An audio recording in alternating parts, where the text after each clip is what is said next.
Magandang hapon mga bata, magandang hapon sa lahat. Ang pag-uusapan natin ngayon ay ang tungkol sa paggamit ng internet ng kabataan. May panig tayo ng sang-ayon at panig ng di sang-ayon. At mayroon naman tayong tagapakinig sa hapong ito, si Ginang Jimalin L. Navarro, Teacher 2, at si Ginang Carmela L. Calibay, Master Teacher 2. Una natin pakinggan ang panig ng sang-ayon. Magandang hapon sa lahat. Kami po ang panig ng sang-ayon. At ito naman po ang aking mga kasama. Si Cassie, Howard, Daxie, at saka si Lester. Sang-ayon kami sa paggamit ng internet dahil magagamit mo ito sa paghahanap ng iyong takdang aralin o proyekto.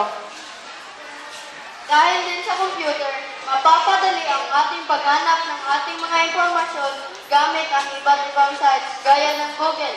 Makakapag-chat din tayo gamit ang Facebook, Twitter at Yahoo Mail. Meron din itong mga laro na nakakapatalas ng ating kaisipan gaya ng 4-Fix 1 Word, Scrabble, Bookworm at iba pa na nakakapatalas ng ating kaisipan. Mas mapapadali na rin ang pakikipagkomunikasyon ng mga kamag-anak na nasa ibang bansa sa pamamagitan ng Skype. Di kaya dati na nagsusulat pa sa telegrama na abutin ng araw o linggo para makatanggap ng tao, bigyan mo ng sulat. Makakapagsaliksik rin tayo sa ating mga aralin kabilang na sa ating mga mag-aaral. Nakakita, nakakarinig ka rin sa YouTube o balita. Dito ka rin magkakahanap ng mga sagot na sa takdang aralin.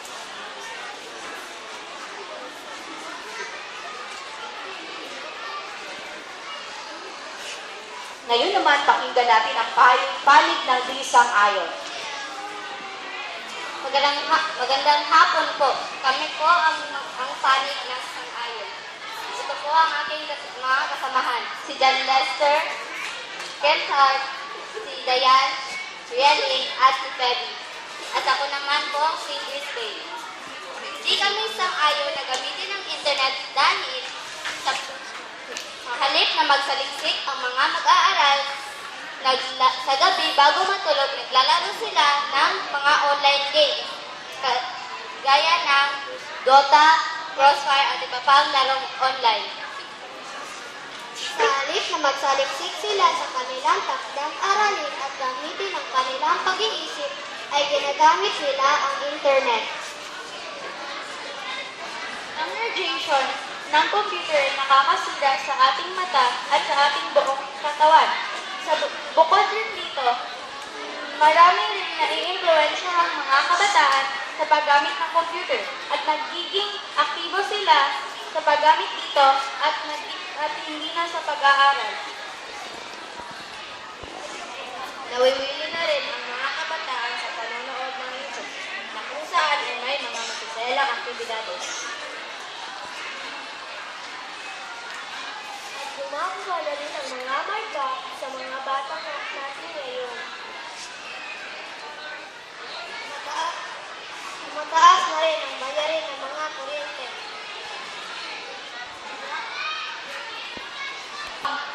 Mga dahilan na hindi kami sang-ayon sa paggamit ng Panig ng sang-ayon na magtanong sa mga di sang-ayon.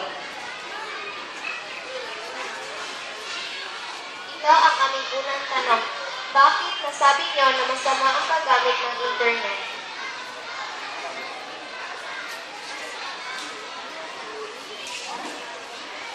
Ito ay dahil nakasisira ito sa ating mga kaisipan. Kung lagi na lang ang paggamit ng internet ay hindi na ginagamit ang mga libro na hinihirapan sa mga magulang na pagbayad.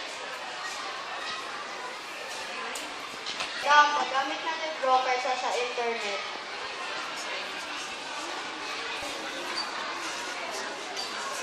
Dahil upang makarunong din ang mga ibang bata sa pagbabasa sa libro na hindi gamit ang internet.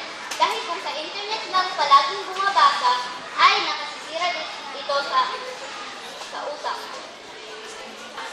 Ano niyo naman masasabi na mas magandang gamitin ang libro kaysa sa internet? Dahil minsan, hindi mo naiintindihan ang mga salita lumalabas sa iyong sinasaliksik. Ang ibang sagot ng inyong takdang aralin meron naman sa internet. Meron. Pero, hindi mo rin yung mga ibang salita, hindi mo rin ito na-intindihan. Yun nga, ginagamit namin ang dictionary. Hindi ba't pareha lang man ang nakakasira rin ang paggamit ng libro sa mata, lalo na sa walang ilaw. Hindi lang yun. Humanap ka ng makating oras para magsaliksik sa libro. At kung nahihirapan na iyong mga mata, magpahinga ka muna ng saglit at doon mo tatapusin ang pagbabasa mo sa libro.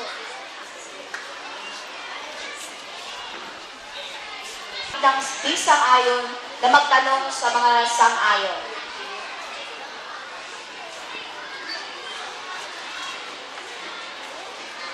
Ito sa paggamit ng internet at bakit? Oo, masaya kami sa paggamit ng internet dahil dito namin nakikita ang aming mga takdak-aralin na hindi maintindihan o maunawaan. At dito rin namin makikita ang mga larong na nakapagtatalas ng ating kaisipan.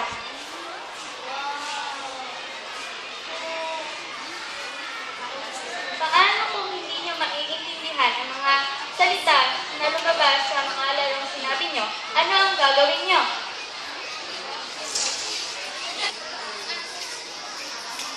Meron namang sites ng dictionary na authentic dictionary. Malalaman ninyo sa internet. Meron itong mga laro na nakakapatalas ng kaisipan gaya ng sinabi ko kanina, gaya ng 4 pigs, 1 word, bookworm, at Scrabble. Hindi ba kayo natatakot sa radiation ng computer?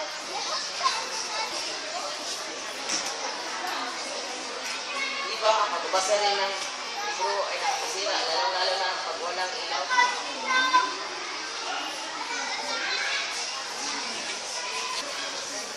Ano ang talang kabutihan ng internet?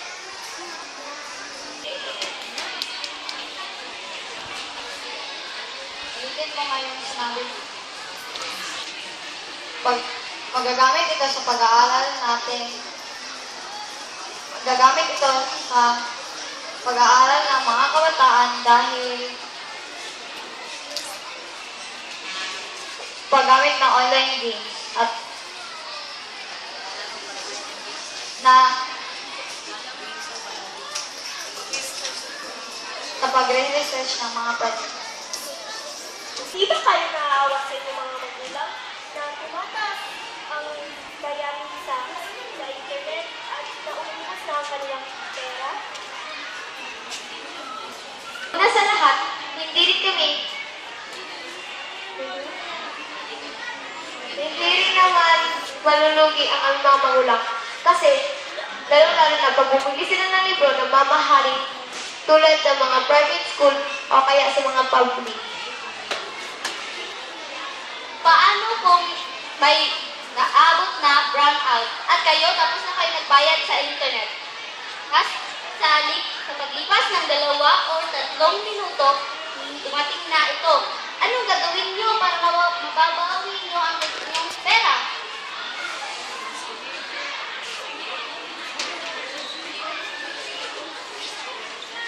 Sabihin namin sa may-ari na run out tapos para ibabalik yung pera.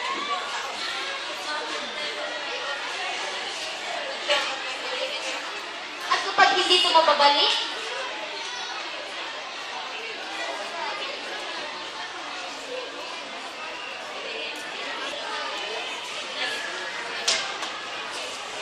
Hintayin na lang namin na babalik na ang kuryente tapos or kaya maghihingi na lang kami ng refund at umalis na. Paano kung kayo nagkaroon ng sakit sa mata at saka sa puso? Dahil sa radiation ng computer. Sino ang magbabayad? Ang internet ba? Gamitin naman din namin pag merong takdang aralin. Maraming salamat sa inyong mga idea sa panig ng sangayon at di-sangayon. Ngayon naman, pakinggan natin ang panig ng ating tagapakinig.